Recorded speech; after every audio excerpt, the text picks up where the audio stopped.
ಇಂದೇ ಡೌನ್ಲೋಡ್ ಮಾಡಿ ಮತ್ತು ನಿಮ್ಮ ನೆಚ್ಚಿನ ಶೋಗಳನ್ನ ಆನಂದಿಸಿ. ಅಲ್ಲ, ಅಲ್ಲಿ ಯಾರು ಇರಲೇ ಇಲ್ಲ.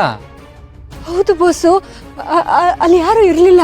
ಆದ್ರೆ ನಿಜವಾಗ್ಲು ಯಾರೋ ನನ್ನ ಕಾಲನ್ನ ಎಳ್ದಂಗಾಯ್ತು. ನೀರೊಳಗಡೆ ನನ್ನ ಕಾಲನ್ನ ಯಾವುದೋ ಕೈಗಳು ಗಟ್ಟಿಯಾಗಿ ಹಿಡ್ಕೊಂಡಂಗೆ. ಇಲ್ಲ ಅಂದಿದ್ರೆ ನನ್ನ ಮೇಲೆ ಬರ್ದೇ ಇರ್ತಿದ್ನ. ಹೌದೌದು, ನಮ್ಮನೆ ಸ್ವಿಮ್ಮಿಂಗ್ ಪೂಲಲ್ಲಿ ದೊಡ್ಡ ತಿಮಿಂಗ್ಲ ಬಂದು ನಿನ್ ಕಾಲ್ ಎಳಿತಾ ಇತ್ತು. ಚೆನ್ನಾಗ್ ಕತೆ ಹೇಳ್ತೀಯ ಕಣೆ. ಇದು ತಮಾಷೆ ಮಾಡೋ ಟೈಮಾ? ದುರ್ಗಾ, ನಿಜವಾಗ್ಲೂ ನಿನಗೆ ಯಾರೂ ಕಾಣಿಸ್ಲಿಲ್ವಾ? ಯಾರು ಇಲ್ಲ ಸರ್. ಆದ್ರೆ ಅಲ್ಲಿ ದುರ್ಗಾ, ಇದೆಲ್ಲ ನಿನ್ ಭ್ರಮೆ ಅನ್ಸುತ್ತೆ. ಏನೋಪ್ಪ, ಕೆಲವೆಲ್ಲ ನಮ್ಮ ಯೋಚನೆಗೆ ನಿಲುಕದೆ ನಡೆಯುತ್ತೆ. ಈಗ ಇದ್ಯಾವುದ್ರ ಬಗ್ಗೆನೂ ಮಾತಾಡೋ ಸಮಯ ಅಲ್ಲ. ದುರ್ಗಾ, ನಿನಗೆ ಸುಸ್ತಾಗಿದೆ, ಚಳಿನೂ ಆಗ್ತಾ ಇದೆ ಅನ್ಸುತ್ತೆ. ಈಗ ಸ್ವಲ್ಪ ರೆಸ್ಟ್ ಬೇಕು ಅಂತ ಕಾಣುತ್ತೆ. ಶರತ್, ಅವಳನ್ನು ಕರ್ಕೊಂಡು ಹೋಗಪ್ಪ. ಸರಿಪ್ಪ.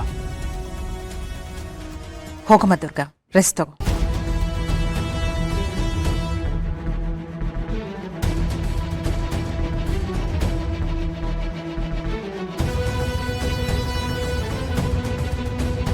ಛೆ, ಏನೇ ಮಾಡಿದ್ರು ಇವಳು ಅಪಾಯದಿಂದ ಪಾರಾಗ್ತಾ ಇದ್ದಾಳಲ್ಲ.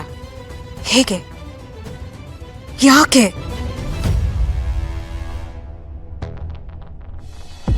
ನಿನಗೆ ತಲೆಗಿಲೆ ಕೆಟ್ಟಿದ್ಯಾ? ರಾತ್ರಿ ಹೊತ್ತಲ್ಲಿ ಪೂಲ್ ಹತ್ರ ಹೋಗೋದಕ್ಕೆ? ಅತ್ತೆ, ಯಾರಾದ್ರೂ ರಾತ್ರಿ ಹೊತ್ತು ಸ್ವಿಮ್ಮಿಂಗ್ ಪೂಲ್ ಹತ್ರ ಹೋಗ್ತಾರಾ? ನೀನ್ ಏನ್ ಅನ್ಕೊಂಡ್ಬಿಟ್ಟಿದ್ಯಾ? Super women ಅನ್ಕೊಂಡಿದ್ಯಾ? ರಾತ್ರಿ ಹೊತ್ತಲ್ಲಿ ಆಚೆ ಹೋಗೋದಕ್ಕೆ ನೀನು ದೆವ್ವನ? ಅತ್ತೆ, ಒಂದ್ ಮಾತು ಹೇಳ್ಬಿಟ್ಟು ಹೋಗ್ಬೇಕು ಅಂತ ಗೊತ್ತಾಗಲ್ವಾ? ಯಾವಾಗ್ಲೂ ಹುಡುಗಾಟ ಆಡಿದ್ರೆ ಹೇಗೆ ದುರ್ಗಾ? ಒಂದ್ ಸ್ವಲ್ಪನಾದ್ರೂ ಸೀರಿಯಸ್ನೆಸ್ ಇರ್ಬೇಕು ತಾನೆ? ಅಲ್ವಾ? ನೀನೇನ್ ಚಿಕ್ಕ ಮಗುನ? ಇಷ್ಟು ಚಿಕ್ಕವಳಾಗಿದ್ದೀರಿ, ಆದ್ರೂ ನಂಗೆಲ್ಲ ಅರ್ಥ ಆಗತ್ತೆ. ನೀನ್ ಇಷ್ಟು ದೊಡ್ಡವಳಾಗಿದ್ದೆ, ನಿಂಗೇನು ಗೊತ್ತಾಗಲ್ವಾ? ಅದೇನೆ, ಕರೆಕ್ಟ್ ಟೈಮಿಗೆ ನಾನು ಆಚೆ ಬಂದೆ. ಇಲ್ಲ ಅಂದಿದ್ರೆ ಏನಾಗ ಹೋಗ್ತಿತ್ತೋ? ಏನಾದ್ರು ಹೆಚ್ಚು ಕಡಿಮೆ ಆಗಿದ್ದಿದ್ರೆ? ಅಲ್ಲ, ಅದು ಮಾತಾಡ್ಬೇಡ ನೀನು. ನೀ ಏನು ಜಸ್ಟಿಫಿಕೇಶನ್ ಕೊಡ್ಬೇಡ. ನಿನಗೆ ಆ ಪೂಲ್ ಹತ್ರ ಏನ್ ಕೆಲಸ? ಅದು ರಾತ್ರಿ ಹೊತ್ತಲ್ಲಿ? ಅದೇ, ರಾತ್ರಿ ಹೊತ್ತು ನಿಂಗೇನ್ ಕೆಲ್ಸ ಇತ್ತು? ನಾನು ಹೇಳೋದು ಒಂದು ನಿಮಿಷ ಕೇಳ್ತೀರಾ? ಕೇಳಲ್ಲ. ಹೌದು, ನಾನು ಕೇಳಲ್ಲ. ನಿನಗೆ ಪರಿಜ್ಞಾನ ಇಲ್ವಾ? ಇಲ್ವಾ? ಸೆನ್ಸ್ ಇಲ್ವಾ? ಇಲ್ವಾ? ಜೀವ ಜೊತೆ ಹುಡುಗಾಟನಾ? ಹುಡುಗಾಟನಾ?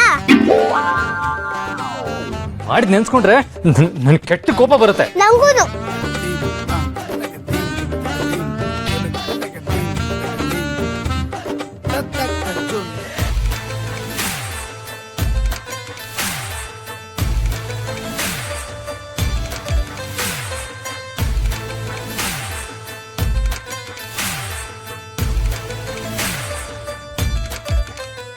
ಅವಳು ಮಾತಾಡದೆ ಇದ್ರು ನಿಮ್ದೇ ಪಡಿಯಚ್ಚು. ನೋಡಿದ್ರಾ, ನಿಮ್ ತರಾನೇ ಆಡ್ತಾಳೆ.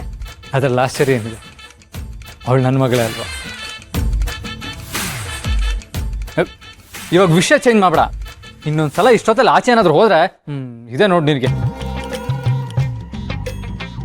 ಸರಿ, ಸುಸ್ತಾಗಿರ್ತೀಯಾ? ಮಲ್ಕೋ.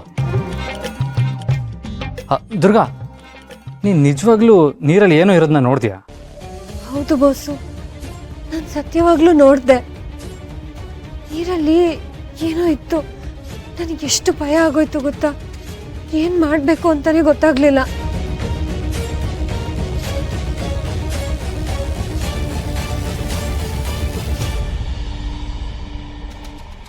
ದುರ್ಗಾ, ನಾನು ಹೇಳ್ದೆ ತಾನೆ ನೀರಲ್ಲೇನೋ ಇತ್ತು ಅಂತ.